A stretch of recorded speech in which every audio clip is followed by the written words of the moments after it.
وصحبه أجمعين. السلام عليكم ورحمة الله وبركاته.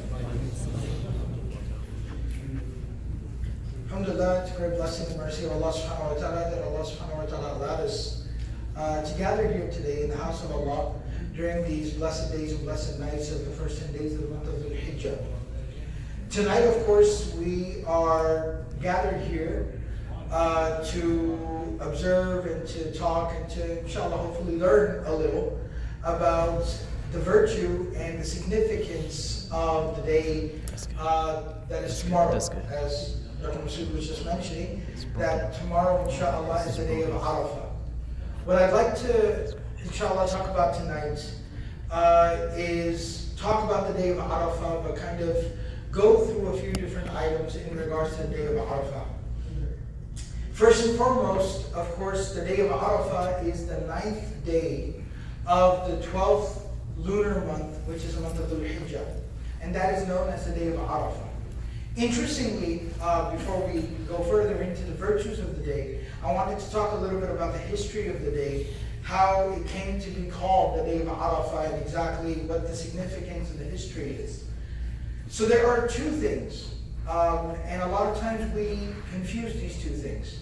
There is a day known as the day of Arafah, and there's also similarly a place that is part of the sacred land, kind of the holy sanctuary, the sacred territory on the outskirts, outside of Mecca, that is known as the place of Arafat.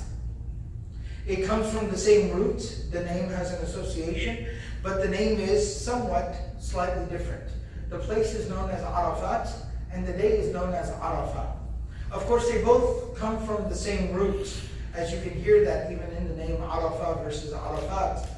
And why is it called that? Because the root word Arafah means to recognize something, to acknowledge something, to recognize something.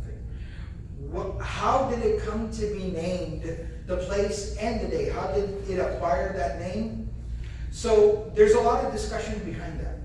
Many of the scholars of tafsir, Imam al-Razi, Imam al-Qurtubi, rahimahullah ta'ala, and Ibn Kathir, rahimahullah ta'ala, many of them have different narrations in which they talk about how the name was acquired. There's no real definitive theory as how the name came to be. Of course, we call the place Arafat because that's what the Prophet ﷺ called it. And interestingly, the Arabs, even before the Prophet ﷺ, did call that place Arafat. The Prophet ﷺ confirmed that name. The day, the 9th day of the month of Dhul Hijjah, the Prophet ﷺ called it Yawm Arafah, the day of Arafah. But the Arabs before Islam, the pre-Islamic Arabs, they also called that day Yawm Arafah. And the Prophet ﷺ confirmed that name. But where did that name exactly come from? Why is it called that? So there's a couple of different theories. One of the theories that is mentioned in some of the narrations, and a lot of this comes from what is referred to by the scholars as al-Isra'iliyat. These are narrations, or these are reports that come to us from before Islam. And so as the Prophet ﷺ told us, "La nusaddiqu wa la nukadhib," we cannot confirm these reports, nor do we deny them, they just are what they are. But there's a couple of different reports. One of them says that Adam alayhi salam and his wife Hawa, when they ate from the tree, "La taqraba, la ta'kula min hadhihi shajara," right? When Allah had forbidden them from eating from the tree, and they did end up eating from the tree. Of course, Allah subhanahu wa ta'ala tells us, قَالَ اهْبِطَا مِنْهَا, right? That they were removed from paradise at that moment, and they were sent down to the earth. When they were sent down to the earth, they were separated for a time. And once they were separated, the reports mention that Adam alayhi salam found his way to where the Kaaba is. He found his way to Mecca, because that's the most sacred place on earth. He found his way there. He went to the place of Arafat, right outside of Mecca. And there, of course, the Quran talks about it, that Allah subhanahu wa ta'ala inspired to him certain words, kalimatin fataba alayhi. Allah subhanahu wa ta'ala gave him certain words to say, and the dua that he said is mentioned in Surah Al-A'raf. رَبَّنَا ظَلَمْنَا أَنفُسَنَا وَإِن لَمْ تَغْفِرْ لَنَا وَتَرْحَمْنَا لَنَكُونَنَّ مِنَ الْخَاسِرِينَ. Oh Allah, we have wronged ourselves, and if you do not forgive us, then we will be lost. We will be in ruin. And so he made this tawbah, he made this dua, he asked God for forgiveness at that moment. And Allah subhanahu wa ta'ala, of course, says, فَتَابَ عَلَيْهِ إِنَّهُ هُوَ التَّوَّابُ الرَّحِيمُ. Allah accepted his repentance at that moment. And it is said that that was either at the Kaaba or at the place of Arafat. And it is at that time that Allah subhanahu wa ta'ala also inspired to his wife Hawa to come to that place, and they were rejoined, they were reunited at the place of Arafat, at Jabal Rahma, the mountain that is there in Arafat that we see. And if anybody has ever visited, they've seen that, or we see it in pictures and things like that. So they were reunited at that particular place. And so because they were reunited there, they saw each other, they recognized one another, and then they were reunited there. It is known as the place of Arafat, and that was on this day, the day of tomorrow, the day of Arafah. So that's why it came to be known as the day of Arafah, the day of recognition. Another report mentions that the way that that name came to be was, of course, Allah subhanahu wa ta'ala tells us in the Quran. We were listening to some of those verses in the Salah, in Salat al-Isha right now, that many of the different manasik, the different rites and rituals of Hajj that we perform when we go for Hajj, they are in emulation. They are following the example of Ibrahim alayhi salam, the Prophet of God Ibrahim. And one of the reports mentions that Jibreel alayhi salam, when he came down to show Ibrahim alayhi salam what Allah subhanahu wa ta'ala wanted him to do in terms of the performance of all these different rituals that we know as Hajj. And so as Jibreel alayhi salam was showing him, you need to go here, then you need to go there, then you stand here, you make dua, then you go to this place and you sleep there, like Arafah, Muzdalifah, Mina, etc. That as he was showing him, Jibreel alayhi salam was saying, Arafta, Arafta, Arafta. Do you understand? Do you understand? Do you recognize? Do you remember this?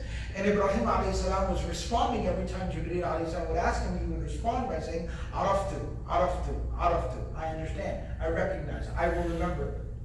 And that's how the name Arafah and Arafat came to be. And ultimately Allah subhanahu wa ta'ala knows best. But those are some of the reports that are mentioned as to how this name was acquired. Now, coming to the actual day itself, what is the historical significance of the day? The historical significance of the day is that this is the day on which the Hujjaj, those who are performing the act of Hajj, visiting the Kaaba and performing all the rituals of Hajj, the manasik, this is the day on which they go to the place of Arafat. They spend the duration of the day there, and they spend that time during the day, particularly after Dhuhr, until the sun sets. They spend that time in dua, in supplication to Allah subhanahu wa ta'ala. And specifically they observe the act that is known as al-wuquf. That they stand up, they go outside, they stand up, they raise their arms up, and they make dua there. And this was something, interestingly, the Prophet Ibrahim alayhi salam did, and something that was carried on as a tradition by other prophets and the people throughout time. And even the pre-Islamic Arabs, even though they had ruined and distorted the practice, this was something that they generally continued to observe. The Prophet ﷺ, of course, in the 9th year of Hijrah, the Prophet ﷺ did not go for Hajj himself, but he sent Abu Bakr and Ali radiallahu ta'ala anhuma as the leaders of the group, and along with them he sent 200 Sahaba to go and perform the Hajj. He instructed them on what to do, and he sent them to go and perform the Hajj. When that occurred, it was basically a cleansing of the ritual of Hajj. And then they did it and they performed it properly. And then, of course, in the 10th year of Hijrah, the Prophet ﷺ, he himself went along with 30,000 Muslims who traveled from Medina. They had come to Medina in the weeks prior to Hajj, and 30,000 Muslims, Sahaba radiallahu ta'ala anhum, along with the Messenger sallallahu alaihi wasallam. They went to Mecca, they traveled there, and then they performed the Hajj. And many of the Hujjaj, they came directly to Mecca, and the number of the total Hujjaj on that year is reported to be over 120,000 Muslims perform the Hajj. Of course, somebody sitting here today knowing that there's 2, 3, 4 million people doing Hajj, that seems like a very small number, but you have to understand the significance of that number at that time. 100,000 people is a lot of people for that time. And secondly, you have to also keep in mind that only 10 years ago, there were a couple of hundred Muslims. The Muslims were so few that it felt at times like Quraysh would just stomp down and crush them and annihilate them.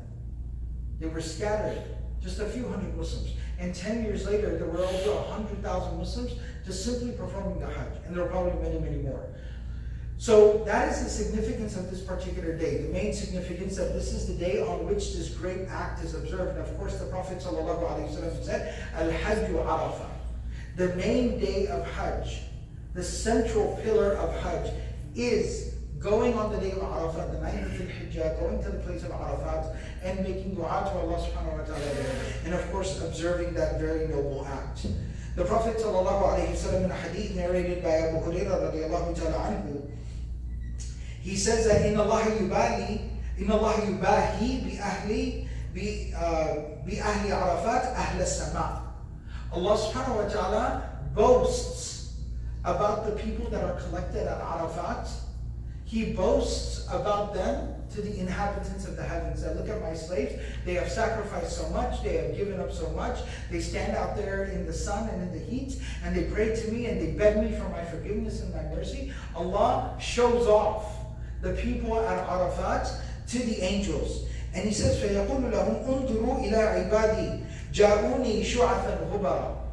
That Allah subhanahu wa ta'ala says to the angels, look at my slaves, that they are there and they are disheveled and their clothes are full of dust, they are covered in dust and they are disheveled and they are still worshipping me. The Prophet sallallahu alaihi wasallam in another narration reported by Aisha radiallahu ta'ala anha, an authentic narration, the Prophet sallallahu alaihi wasallam says, مَا مِنْ يَوْمٍ أَكْثَرْ مِنْ أَنْ يَعْتِقَ اللَّهُ فِيهِ عَبِيدًا مِنَ النَّارِ مِنْ يَوْمِ عَرَفَةٍ. That there is no singular day of the calendar year on which God frees more souls from the fire of hell, that He forgives more souls than the day of Arafah. That is the singular day on which Allah subhanahu wa ta'ala forgives the most amount of people. وَإِنَّهُ لَيَدْنُو يَتَجَلَّى. Allah subhanahu wa ta'ala descends and comes closer to His slaves. ثم يباهي بهم الملائكة ما أراد هؤلاء اشهدوا ملائكتي إني قد غفرت لهم. And then Allah subhanahu wa ta'ala boasts to the angels about the people gathered there on the day of Arafah. And then Allah subhanahu wa ta'ala says, what do these people want? And of course what they want is that they want to be forgiven by Allah subhanahu wa ta'ala. And then Allah subhanahu wa ta'ala at that time says, oh my angels, I want you to testify to the fact that I have indeed forgiven these people. So this is a little bit about the history and the significance of the day of Arafah. Now, specifically talking about what is the virtue and the significance of this particular day and what does it exactly mean to us, those of us who are not at Hajj. Because we understand the significance of it to the Hajj, right? This is the central, most important day of their Hajj.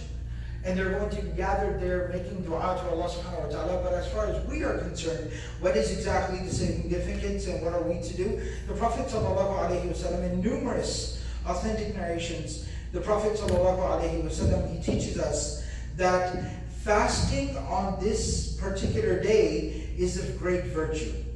The Prophet sallallahu alaihi wasallam, he says precisely in a narration, صِيَامُ يَوْمِ عَرَفَةٍ أحتسب على الله أن يكفر السنة التي قبله والسنة التي بعده. The Prophet ﷺ said, fasting on the day of Arafah is such a virtuous act indeed that I hope for the reward from Allah that when somebody fasts on the day of Arafah, Allah subhanahu wa ta'ala will not only, Allah will forgive the sins of the previous year of that person, but at the same time Allah subhanahu wa ta'ala will bless the person for the year to come. will bless the year. The verbiage used in the narration is that Allah will forgive the sins of the person in the year to come.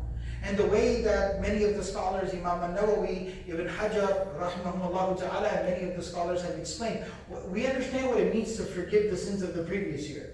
Every indiscretion we committed over the previous year would be forgiven. But what does it mean to forgive the sins of the coming year? Particularly if we don't even know how long we're going to live, right? What does that exactly mean?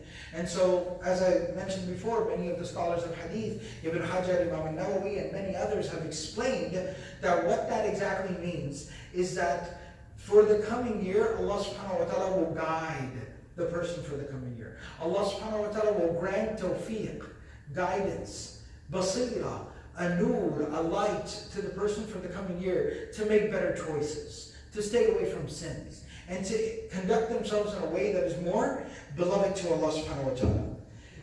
Along with that, the Prophet ﷺ has also told us that there are a couple of other very virtuous things that we can do for the day of Arafah, to particularly observe the sacredness of this day and the virtue of this particular day. One of the other things the Prophet ﷺ has taught us is to say takbir. أكثروا من التهليل والتكبير والتحميد. The Prophet ﷺ in the narration, he says, increase the saying of La ilaha illallah, at-tahleel, La ilaha illallah. Increase the saying of Allahu Akbar, at-takbir. Increase the saying of at-tahmeed. Tahmeed means to say, Alhamdulillah. Increase your dhikr and your remembrance of Allah subhanahu wa ta'ala. And that's another particular virtue of tomorrow. And then, of course, we know that the sunnah of the Prophet ﷺ was that he, even those who are not at the Hajj, those of us who are here at home, that the Prophet ﷺ from the Fajr of the day of Arafah, which is the Fajr of tomorrow morning, from that point till the Asr of the 13th of the Hijjah. So that's basically 5 days. And it comes out to a total of 23 prayers. That starting from Fajr, the next prayer, for the next 23 prayers, the Prophet ﷺ used to say the takbirat, Allahu Akbar, La ilaha illallah, Allahu Akbar, wa lillahi alhamd. He used to say that after every single obligatory prayer, every single fard salah. The Prophet ﷺ would say this particular dhikr. And Imam al-Nawawi, rahimahullah ta'ala, he mentioned something really beautiful. Let me correct myself. Imam Muhammad ibn Hassan al-Shaybani, rahimahullah ta'ala, in his book Al-Mabsut, he mentioned something very beautiful. He says that, where did this exact takbirat, this phrasing of the takbirat, where did it come from? And he mentions that when Ibrahim alayhi salam was commanded by Allah subhanahu wa ta'ala to sacrifice his son, right? Surah Al-Saffat speaks about that particular moment. Inni araf al-manami anni adbahuka fanzur ma'adha tara. I have seen in a dream, God has inspired to me that I am to sacrifice you. What are your thoughts? And he says, Ya abati, if'al ma tu'mar. Inni satajiduni insha'Allah min as-sabirin. Oh my father, please do as you have been commanded to do. Fulfill God's command. And you'll find me to be very patient and to go along. And I will comply. And finally, when that day arrived, and it is said to be the day after the day of Arafah, Yawm al-Nahar, right? The day of Eid for us, and that's why there's a sacrifice on the day of Eid, right? Because the Prophet ﷺ was asked, Ma hadi al-Adahi, Ya Rasulullah, why do we sacrifice an animal? And he said, Sunnatu abikum Ibrahim. This is the tradition of your forefather, Ibrahim alayhi salam. So when that day finally arrived, and Ibrahim alayhi salam took his son Ismail by the hand, and they walked out, and they went to the place where he was going to be sacrificing him, which is near, again, in that same area, near the area of Mina, that region. And when they went there, Ibrahim alayhi salam laid down Ismail alayhi salam, and he laid down, and Ibrahim alayhi salam was preparing himself, gathering himself to commit to do the greatest sacrifice any human being has ever made. And at that particular time, Allah subhanahu wa ta'ala says in the Quran, وَفَدَيْنَاهُ بِذِبْحٍ عَظِيمٍ. We saved him from having to make that tremendous sacrifice. And Allah subhanahu wa ta'ala sent Jibreel alayhi salam to bring an animal, a ram, right, to sacrifice in place of Ismail alayhi salam. When Jibreel alayhi salam came and he saw that Ibrahim alayhi salam was prepared to sacrifice Ismail alayhi salam, to get his attention, Jibreel alayhi salam, he said, Allahu Akbar, Allahu Akbar. Allahu Akbar, Allahu Akbar. He said that to get his attention. And when Ibrahim alayhi salam looked up and he saw that it was Jibreel coming to him with an animal to sacrifice, he recognized that Allah had saved them from having to go through with the sacrifice. He said, La ilaha illallah, Allahu Akbar. La ilaha illallah, Allahu Akbar. Thanking Allah subhanahu wa ta'ala. And when Ismail alayhi salam looked up and saw how the situation was resolved, he said, Allahu Akbar wa lillahi alhamd.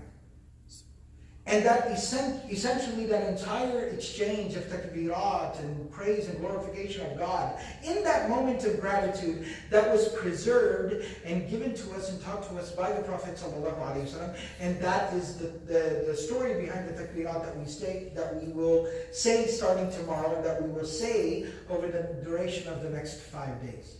So this is a little bit about the virtue and the blessing of the day of Arafah.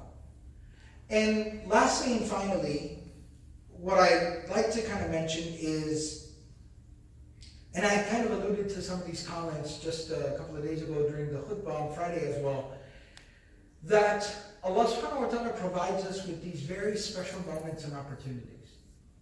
And these moments and opportunities, right, let's really think about what happens, right? We had Ramadan passed, and then it seems like the just the daily grind, just the daily grind of life, it kind of takes over us all over again. And we fall back into our very mundane kind of routines. You wake up, you go to work, drop your kids to school, you do your job, you eat your food, you come home, pick up your kids from school, pay your bills, clean your house, go to sleep. This daily grind takes over again. And again, it's a blessing of Allah that we pray throughout and things like that, but it does seem to be like there's a loss of focus. We don't really understand. We lose sight of ultimately what is important. And it's by the grace and the mercy of Allah subhanahu wa ta'ala that Allah subhanahu wa ta'ala provides us with these little special opportunities. And you look at it, right? It's a Sunday night. Tomorrow's a working day, school day, etc., etc. And we're gathered together here in the Masjid at 10 p.m. And we're talking about this. And everyone's got their alarm clocks already set to wake up tomorrow morning, early tomorrow morning, 4 a.m., 4:30 a.m. Everyone's got their clock set so that we can have some food. And then we can pray Fajr. And we can fast throughout the day. And we have things planned out throughout the day. What are you going to do for lunch? Well, I'm going to read some Quran, take a little nap, do some dhikr. I'm going to try to come home early from work so I can recite some Quran, I can do some dhikr, I can go to the masjid, I can have iftar. And it reinvigorates us. It refreshes us, re-energizes us. And not only that, but there's like a collective communal energy. Families are going to be fasting together. The whole community is going to be fasting. Everyone's going to be getting together and having their iftar together, breaking their fast together, congratulating each other, saying the takbirat after the salah together, and preparing for the day of Eid. And so these are real special blessings from Allah subhanahu wa ta'ala. And as Allah subhanahu wa ta'ala instructs us within the Quran, what are we to do with these types of blessings? You capitalize on the blessing. You make the most of the opportunity. And God will increase these types of opportunities upon us. So we're at a very special juncture, at a very special moment. And the last thing that we could do is take it for granted. And just kind of be like, oh, okay, it's fine. If I fast, I fast. If I don't, whatever. It's okay. It's not mandatory. That's missing the point of it. It's an opportunity to come closer to Allah subhanahu wa ta'ala. And so let's really try to capitalize on the opportunity. Try to be productive tomorrow. Fast, recite the takbirat. The Prophet ﷺ said that the dua that myself wa nabiyuna, du'a'i wa du'a'u nabiyina fi yawmi Arafah, that the dua that I make and the dua that all the prophets have made throughout time, throughout history, on the day of Arafah, La ilaha illallah, wahdahu la sharika lahu, lahul mulku wa lahul hamdu, wa huwa ala kulli shay'in qadir. The Prophet ﷺ said, I said this throughout the day of Arafah. and all the prophets that came before me, and Nabiyyuna min qabli, all the prophets that came before me, they also said this particular dhikr in praise or glorification of Allah subhanahu wa ta'ala throughout the day of Arafah. So let's really try to, inshallah, observe this and capitalize on this and make the most of this particular opportunity. May Allah subhanahu wa ta'ala accept all of our worship. May Allah subhanahu wa ta'ala allow us to come near and to come closer to Him through these blessed days. And may Allah subhanahu wa ta'ala bless and accept from all of us. Jazakumullah khairan. Subhanallah bihamdihi, subhanakallah bihamdik. Nashhadu an la ilaha illa anta nastaghfiruka wa natubu ilayk.